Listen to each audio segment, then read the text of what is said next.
Okay, so this lab, what we were supposed to do was take a look at, it's essentially a lab on the size of cells and why cells do not keep growing bigger and bigger and why they're so tiny. So if we look at the introduction here, it says, why are cells so small? Why can't they just keep getting bigger and bigger? And it's because they're very much limited to what their surface area is and what their volume is, and that very specific ratio of surface area to volume. In this lab, we are going to be looking at what those terms mean and do some calculations using a ratio of surface area to volume and bubblegum bubbles to represent a cell. So first things first, and I'll explain how that works in a little bit. These equations are given to you. Radius is equal to the diameter divided by 2. Volume is equal to 4/3 times pi r cubed, so the radius cubed. And then surface area is equal to 4 times pi r squared. The biggest thing here is to remember your order of operations, PEMDAS. Remember to always do your exponents first and then go through and multiply, or parentheses first and then do all that. So just follow your PEMDAS rules. Usually you're okay and you don't have any issues with this. So this is an example that we give you to practice. If you're given a sphere that has a diameter of 3 centimeters, what is the radius? Last year in physical science, you guys learned how to do sample calculations, and those were 3 steps, right? You did your equation first, then you showed your work, and then you showed your answer with proper units. We're gonna do the same thing, it carries over. So I'm gonna start with my equation. My radius is equal to my diameter divided by 2. My radius is equal to my diameter of 3 centimeters divided by 2. So my radius is equal to what? You can use your calculators. Take out your calculators maybe. 3 divided by 2. We're going to do decimals because we always do decimals. And we always round to 2 after because that's what we can usually measure with on a ruler. 1.5? 0? Yeah. Centimeters, right? Because that's my unit. Okay, the surface area. Now I'm going to go to this one. So SA is equal to 4 times pi times my radius squared. I don't know why it's capital. Is radius capitalized usually? In math? No? Okay, it's usually lowercase, right? Okay, that's what I thought. All right, so now my surface area is equal to 4 times, why do I feel like I'm writing pi weird? Pi times my radius, which I found right here, which is 1.50 centimeters squared. So when we do this in our calculator, again, we want to follow PEMDAS. We're going to go ahead and do 1.5 squared,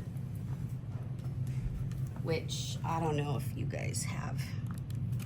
Do you guys have calculators? Some of you do, some of you just don't want to take them out. 1.5 squared, 2.25? Does that sound right? Okay. Then I'm going to multiply it by 4. I guess it doesn't really matter at that point. And then multiply it by pi. Oh no, this is a different calculator. I don't know where pi is. Oh, where's pi? Oh, there. 28.27 is what I would round it to. Some of you are nodding, so I'm guessing that's what you got to. 28.27 centimeters.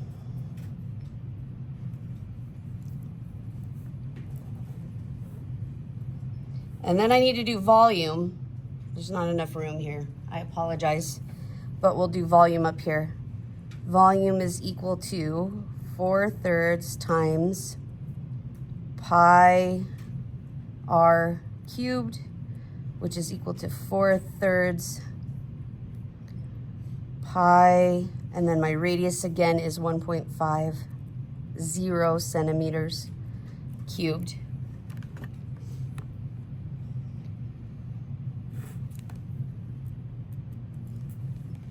So I want to do 1.5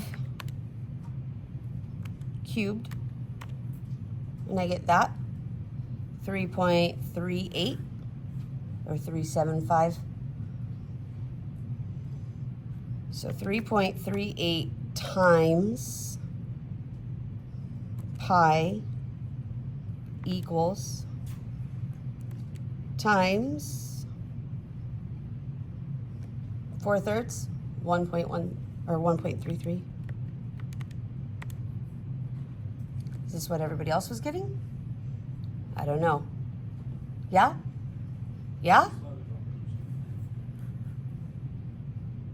14.12, right? 14.12 centimeters. But it's volume.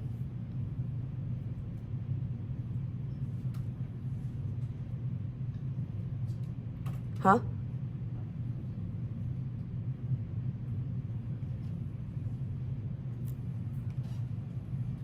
Should be cubed. And just like surface area should be squared.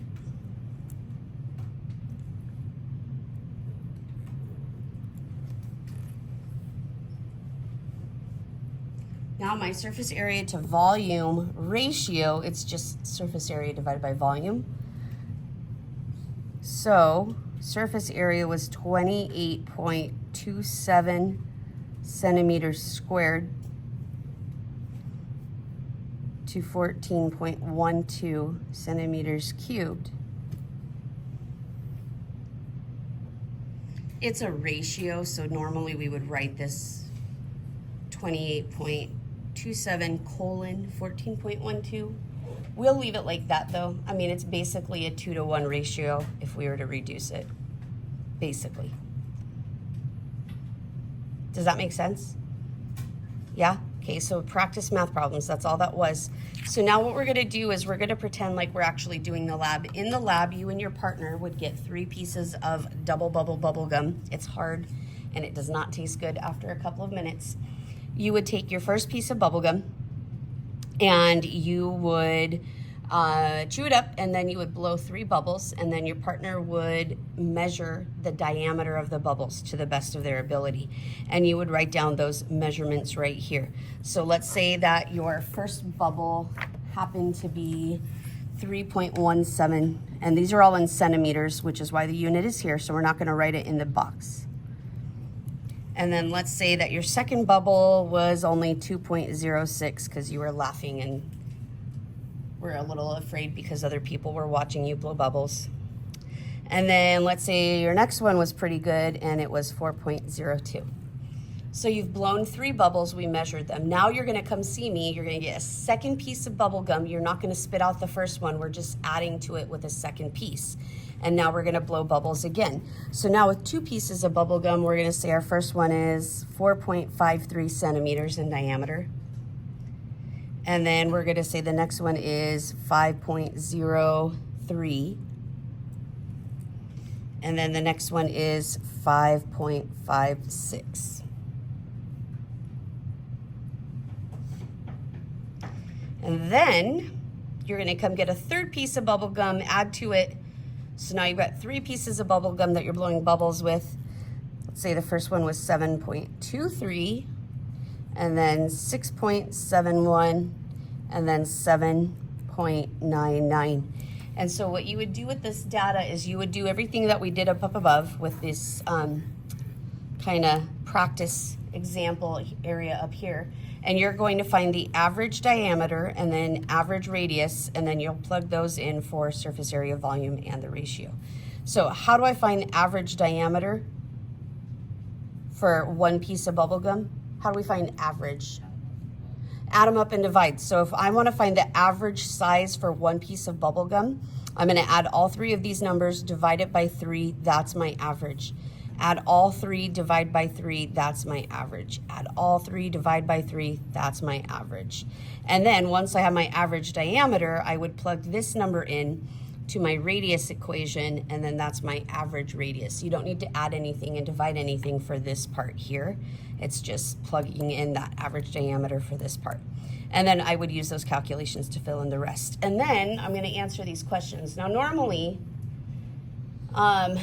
with this is brand new information. This is new lab. We haven't taken any notes. I wouldn't expect you to know the exact answers. I just want you to take a pretty good, not necessarily even a guess, but a pretty good educated estimation of what you think these answers would be and why. Rationalize it. Like, use some thinking to make sure that you understand, oh, I kind of have an idea of what's going on here. Cells can't keep getting bigger. If they were to keep getting in big, what if you're blowing a bubble? If you're blowing a bubble with bubble gum and you keep blowing it up, what eventually happens to that bubble? Yeah, it's gonna pop. And so if it pops with bubble gum, same thing would happen with our cells. So they can only get so big before they're gonna pop too.